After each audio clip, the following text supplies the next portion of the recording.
Ready start. महोदय, मैं आपके यहाँ बहुत उत्सुकता के साथ इसलिए आया हूँ कि मैं अपनी आँखों से यह देख सकूँ कि यहाँ क्या क्या हो रहा है और क्या करने का विचार है। स्वागत अध्यक्ष जी ने अपने भाषण में अभी दिग्दर्शन कराया कि यहाँ क्या तो आप करने जा रहे हैं, क्या क्या सरकार की ओर से किया जा रहा है और किन चीज़ों की कमी है।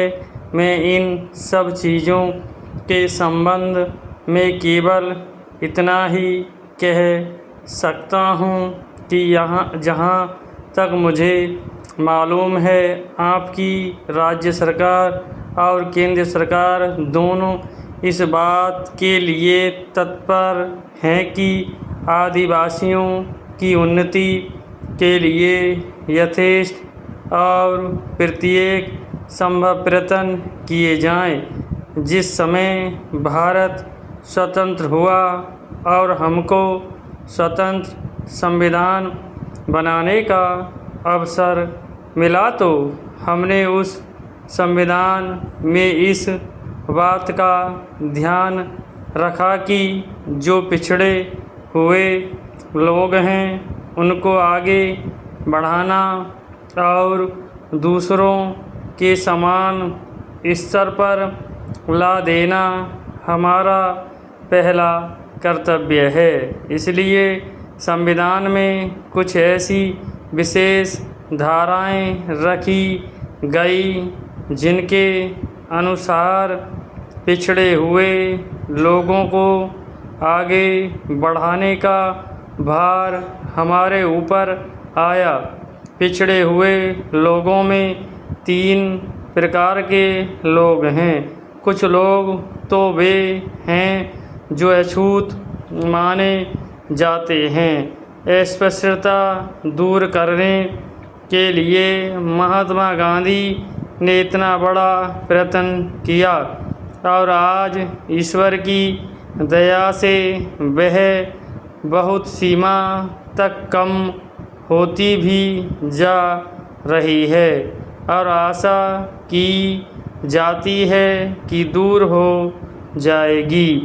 दूसरे लोग जो पिछड़े हुए समझे जाते हैं आदिम जाति के लोग हैं। ये सारे भारतवर्ष में अलग अलग स्थानों में फैले हुए हैं।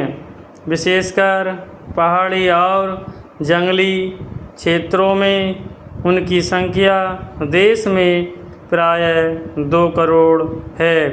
35 करोड़ में यदि 2 करोड़ व्यक्ति इस प्रकार पीछे रह जाएं तो वह हमें शोभा नहीं देता।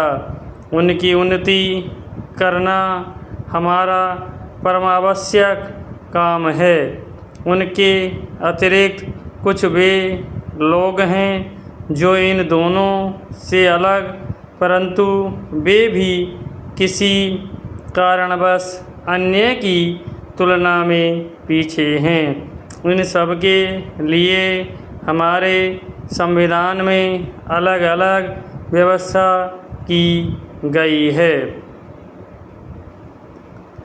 जहाँ तक आदिवासियों का प्रश्न है, उनके लिए विधानमंडलों और संसद में स्थान सुरक्षित रखे गए हैं।